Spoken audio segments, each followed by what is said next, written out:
Hello दोस्तों, Shekhar Rajput channel में आप सभी लोगों का स्वागत है। आइए हम लोग यूपी बोर्ड की बात करें, क्लास 10th की बात करें, सामाजिक विज्ञान की बात कर रहे हैं। और ये बहुत ही प्यारा प्रश्न है, फ्रांस की क्रांति। फ्रांस की क्रांति हर बार पूछे जाने वाले प्रश्न है। आप सेट उठा कर देख लीजिए, हर बार किसी न किसी सेट में आते हैं, ठीक है ना। तो 2023 के बोर्ड एग्जाम में भी ये प्रश्न आने वाले हैं, आने वाले हैं, आने वाले हैं। इसमें कोई दो राय नहीं। किस सेट में आने वाले हैं ये मैं नहीं बता सकता, लेकिन पेपर में आने वाले हैं, आने वाले 7 सेट बनते हैं, पेपर में आने वाले हैं। तो चलिए, यूरोप में राष्ट्रवाद, ये इतिहास हम पढ़ा रहे हैं, पहला लेसन है यूरोप में राष्ट्रवाद। इसमें और तमाम इंपॉर्टेंट महत्वपूर्ण प्रश्न है, उसकी ओर भी चलेंगे। और आप यदि चैनल पर नए हैं तो चैनल को शेयर, सब्सक्राइब, लाइक, कमेंट करना शुरू कर दीजिए। चैनल को सब्सक्राइब कर लीजिए और बेल आइकन की घंटी दबा दीजिए। आइए, बहुत ही प्यारा प्रश्न है कि फ्रांस की क्रांति के प्रमुख कारणों का वर्णन कीजिए, या फ्रांस की क्रांति से आप क्या समझते हैं, या फ्रांस की क्रांति का विस्तार करिए। प्रश्न घुमा फिरा कर किसी भी तरह पूछे, आपको परेशान होने की कोई आवश्यकता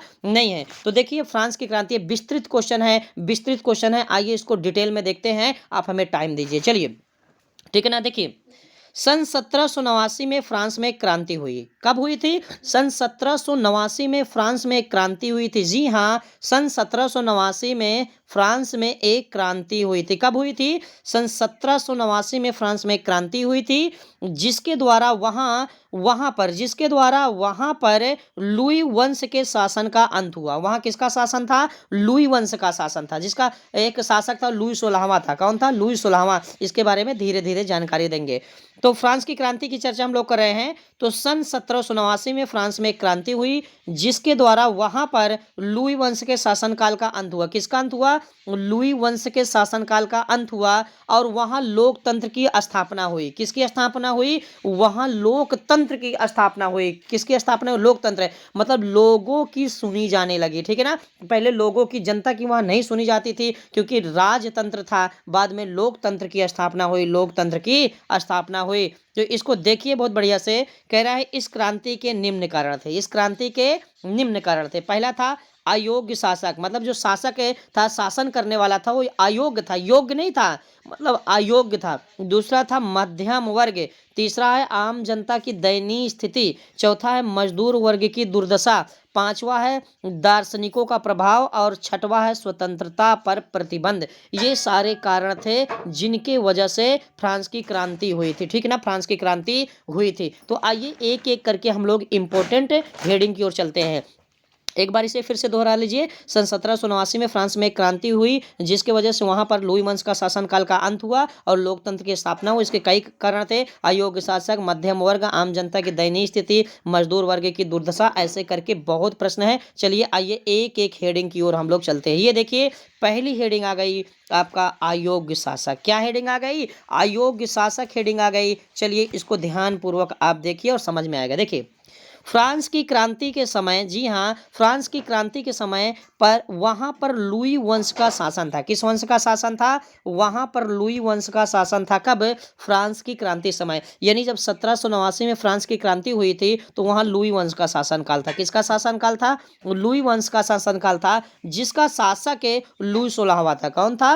लुई 16वां था, ठीक है ना। फ्रांस की क्रांति के समय किसका शासन था? लुई वंश का शासन था, जिसका शासक कौन था? लुई 16वां था। और देखिए, अयोग्य यहाँ हेडिंग डली हुई ना, तो यहाँ देखिए, यह एक अयोग्य शासक था, कर्तव्यहीन था, जिद्दी था। यानी यह कैसा कैसा था? देखिए, यह एक अयोग्य, कर्तव्यहीन तथा जिद्दी शासक था। कैसा शासक था? अयोग्य था, कर्तव्यहीन था, जिद्दी शासक था, ठीक है ना। इसने लोगों अर्थात जनता के लिए कोई भी भलाई का कार्य नहीं किया। इसने लोगों के लिए या जनता के लिए कभी किसी भलाई का कार्य नहीं किया, जिसके कारण पूरी जनता इसके खिलाफ हो गई थी। जिसके कारण क्या हुआ था? पूरी जनता इसके खिलाफ हो गई थी, क्योंकि इसने लोगों के लिए कभी भलाई का कार्य नहीं किया, या लोगों के बारे में कभी अच्छा सोचा ही नहीं। और देखिए, इसने हमेशा जनता को परेशान किया। इसने हमेशा जनता को परेशान किया। इसने जनता के प्रति कभी किसी प्रकार का अच्छा काम नहीं किया। समझ रहे हैं ना क्या क्या था, आप समझ गए होंगे। फ्रांस की क्रांति के समय लुई वंश का शासनकाल था, जिसका शासक लुई 16वां था। यह अयोग्य, कर्तव्यहीन, जिद्दी शासक था। इसने लोगों अर्थात जनता के लिए कोई भलाई का कार्य नहीं किया, जिसके कारण पूरी जनता इसके खिलाफ हो गई थी। इसने हमेशा जनता को परेशान किया। इसने जनता के प्रति कभी भी अच्छा कार्य नहीं सोचा है। दूसरी हेडिंग देखिए दोस्तों, दूसरी हेडिंग है मध्यम वर्ग। क्या है? मध्यम वर्ग। दूसरी हेडिंग है मध्यम वर्ग। देखिए, औद्योगिक क्रांति होने के कारण मध्यम वर्ग का उदय हुआ। जी हाँ, औद्योगिक मतलब उद्योग, छोटे छोटे धंधे धंधे उद्योग धंधे होने लगे। तो औद्योगिक क्रांति होने के कारण मध्यम वर्ग का उदय हुआ। इसमें छोटे उद्योगपति आते थे। कौन आते थे? छोटे उद्योगपति आते थे। इसके अलावा मध्यम वर्ग में डॉक्टर आते थे, वकील आते थे, अध्यापक आते थे। मध्यम वर्ग में कौन कौन आते थे? छोटे छोटे उद्योगपति आते थे मध्यम वर्ग में, और डॉक्टर आते थे, वकील आते थे, अध्यापक आदि लोग आते थे। किस वर्ग में? मध्यम वर्ग में आते थे। ठीक है ना।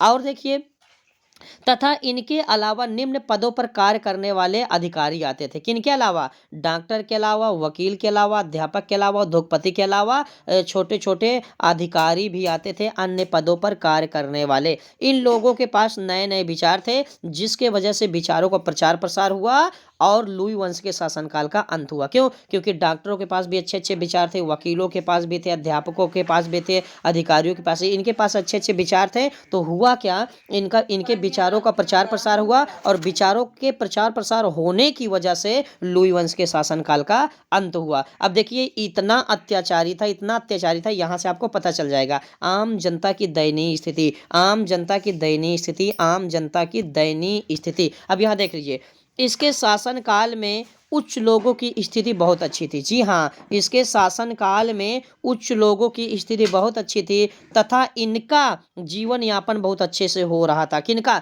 जो बड़े लोग थे, जो बड़े किस्म के लोग थे, जिनकी मतलब जिनके पास पैसा, धन दौलत अच्छा खासा था, घर घर द्वार बढ़िया थे ना, उनकी बात कर रहे हैं। तो आम जनता की दयनीय स्थिति, इसके शासनकाल में उच्च लोगों की स्थिति बहुत अच्छी थी। मतलब जो अमीर लोग होते थे ना, उनको ये मान सम्मान दिया करता था। इनका जीवन यापन बहुत अच्छे से होता था।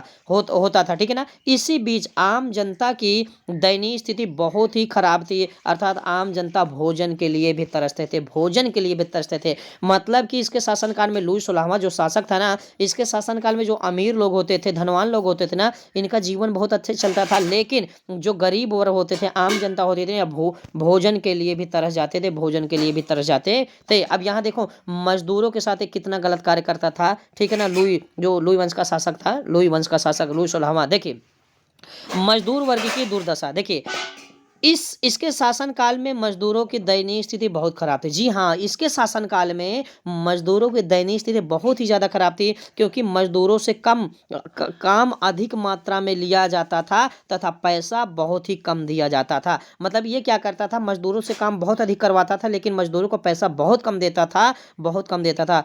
इसकी और देखिए, और इसके बाद देखिए, इनका मतलब शासक का, इनका काम का समय निश्चित नहीं था। इनका काम का मतलब मजदूरों के काम का समय निश्चित नहीं था। जब मन करता था तब बुलाता था, जब मन करता था तब बुलाता था, मन चाहा इनसे काम लिया करते थे। यदि किसी कारणवश काम करते समय मजदूरों की दुर्घटना हो जाए, तो इन्हें किसी प्रकार का मुआवजा नहीं दिया जाता था, नहीं दिया जाता था। आप समझ गए होंगे कि मजदूरों की दुर्दशा कितनी खराब थी। समझ रहे हो ना, मजदूरों की दुर्दशा बहुत खराब थी। काम अधिक मात्रा में करवाते थे, पैसा कम देते थे, काम करने का समय निश्चित नहीं होता था, और यदि कार्य करते करते किसी की मृत्यु हो जाए, तो मुआवजा के रूप में इन्हें कुछ नहीं देते थे। मुआवजा मतलब समझ रहे हैं ना, मुआवजा मतलब जैसे आप किसी कंपनी में काम करते हैं, जैसे आप किसी कंपनी में काम करते हैं, और कंपनी में काम करते समय अगर आपकी मौत हो गई किसी कारणवश, तो घर वालों को कुछ पैसा दिया जाता था, ताकि घर वालों की मतलब कि उनके बच्चों का और घर की देख रेख आसानी से हो सके, क्योंकि काम करने वाले वही थे, वो चले गए। समझ रहे हैं ना।